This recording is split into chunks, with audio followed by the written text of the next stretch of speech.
deux phénomènes, c'est-à-dire l'esclavage arabo-musulman et la traite négrière. Le premier phénomène, c'était des incursions.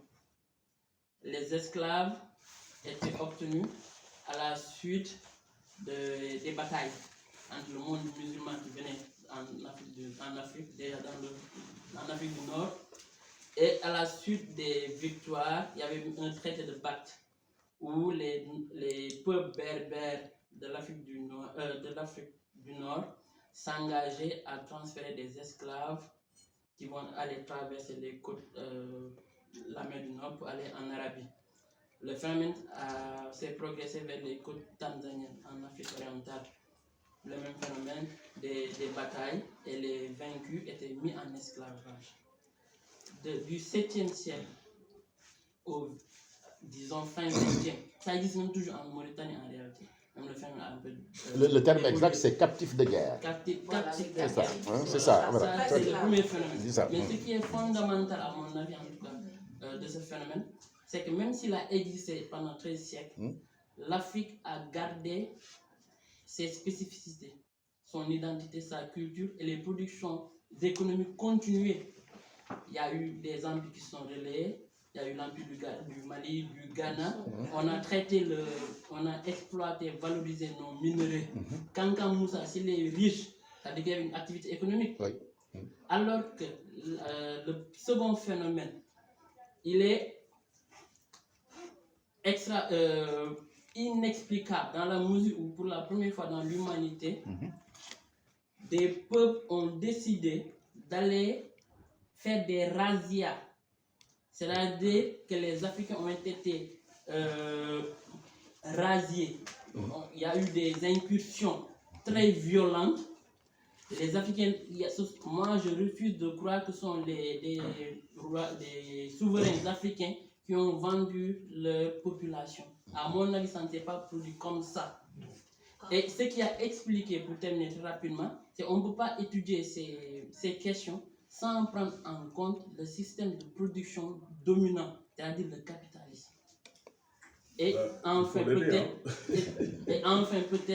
prendre en compte les systèmes familiaux en Europe et la replace de la religion, surtout le protestantisme. Donc, je m'arrête là. D'accord, merci pour la contribution. Il faut qu'on aide un peu. Non, non.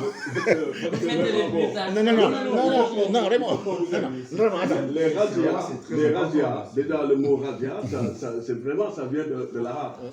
Donc déjà, ça veut dire ce que ça veut dire. Ok?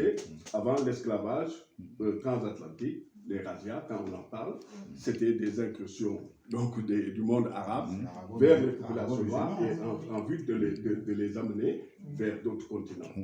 Et avec une violence, mais terrible. Donc, si vous dites que justement, il y a une excuse là et d'autre côté... Non, je ne cherche pas. Ah oui, il y a ce sont vos termes. Ce sont vos termes. Voilà. Mais ça, c'est bien dommage. Et ça, c'est le problème que justement qu'on a du mal à débattre sur cette question dans notre propre société au Sénégal. Je me rappelle quand Tidjane Ndiaye a sorti son livre, il a été insulté, même par des universitaires sénégalais qui nous disaient que justement il fallait taire la question de l'esclavage arabo-musulman, parler seulement de l'esclavage transatlantique, parce que c'est là où on gagnera beaucoup plus de monde. Mais ça, c'est une question abominable. Parce qu'en fait, le problème que ça passe, cet esclavage arabo-musulman a duré plus que l'esclavage transatlantique et a fait plus de victimes et était partout répandu. C'est-à-dire en Iran, en Perse, en Perse c'était l'Iran, en Turquie et dans tout, même en Yougoslavie, on trouvait des Noirs. D'accord, mais on va distribuer la parole. Ce sera un autre sujet. Allez, Néfrité, vas-y. Néfrité. Ce qu'on comprend, c'est que justement cette traite arabo-musulman, voilà, cette traite-là, en fait, ça va déjà affaiblir les royaumes. En fait, c'est ce qui a facilité en fait, le travail, le sale boulot de la traite, voilà. Et d'ailleurs, ça a aidé la traite transatlantique. Parce qu'après, comme c'était rentable, les Arabes préféraient vendre directement à la traite transatlantique les esclaves qu'ils captivaient. Donc, qu'ils capturaient. Et ça, c'est une réalité anthropologique, indépassable et que nous connaissons très bien. En fait, Pour y avoir travaillé avec Mayazou et tout le monde, moi je peux en parler. J'y ai travaillé. Moi, je comprends ce point de vue. Il disait que On va essayer. malgré on va pas répondre, sinon on va pas... ces razzias arabes, en fait, on a continué. C'est-à-dire que l'économie de nos royaumes ne se sont pas effondrées. C'est ça. C'est-à-dire que ça a commencé au 7e siècle, mais on a quand même l'Empire songhai et l'Empire du Mali au 12e, 13e, 14e siècle. C'est un grand empire. Donc, on ne peut pas dire que... Non, parce que si on dit ça, il faut aider les amis. Il faut aider les amis. Soundiata Keïta combattait l'esclavage. Ok? On est d'accord? Je veux dire, en Casamance, les Diola s'attaquaient aux caravanes d'esclaves et tuaient tous les esclavagistes, qu'ils soient arabes ou européens. Donc, qu'on ne parle pas de collaboration. Non, je ne parle pas de collaboration. Je dis qu'on ne va pas arrêter, c'est-à-dire que la rencontre avec l'Européen a été tellement brutale que tout ça... Vraiment, attends, on va discuter.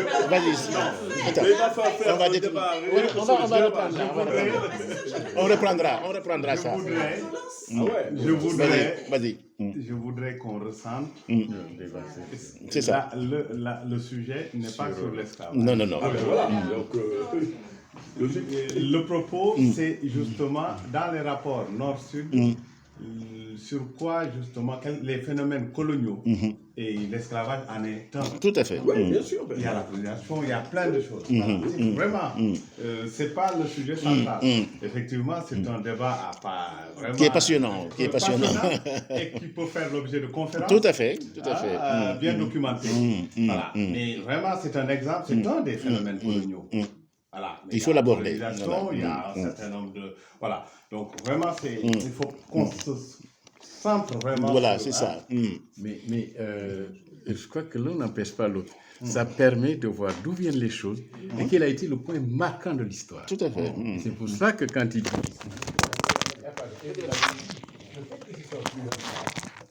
montre la systématisation et la violence de la chose et la rentabilité de la chose. Donc, et c'est là où le mal que nous combattons aujourd'hui, c'est de là qu'il y a eu le focus. C'est ça. Le point focal, non? Le point focal. Donc, on va survoler les autres, mais on revient se centrer sur le point qui nous fait encore le plus souffrir et sur lequel nous nous souvenons encore avec beaucoup de soucis. Et en termes économiques, j'ai bien dit que justement la première révolution industrielle, et justement les ressorts viennent de cette traite, la première révolution industrielle. Et donc vraiment c'est il faut le situer dans ces rapports nord-sud. Mais tu as raison, c'est un sujet qui nous traverse de l'intérieur. Quand on s'y engage dans la discussion, effectivement, pour s'en sortir, c'est pas facile. Mais il y a une chose que nous... Raymond, non, après, Raymond, c'est un copain, je connais bien. Raymond, Raymond, non, je sais. Beaucoup de choses, parce que Raymond, c'est un coach avec Mouki. Non, j'en ai pour 2 minutes. Non, Ning n'a rien dit encore. Anna, est-ce que tu... Voilà, Agnani qui travaille beaucoup sur le développement, donc est-ce que tu as quelque chose à nous proposer? Qu'est-ce qu'on pourrait... Oui, vas-y. Questionnement est bon. Je suis vraiment content d'être là parce que c'est un sujet vraiment qui me passionne, c'est-à-dire comment se reconstruire. Très bien. Tout simplement se déconstruire. Comment se reconstruire, d'accord, très bien. Et j'ai quand même, il y a un questionnement aujourd'hui, c'est sur la politique actuelle du continent. Il faut savoir que les gouvernants d'aujourd'hui, ce sont des anciens jeunes étudiants d'hier. C'est ça. Ils ont tous vécu ici ou chez nous. Je prends l'exemple des Comores, où beaucoup de gouvernants ont fait leurs études au Sénégal, ont fait leurs études au Maroc, ont fait leurs études ici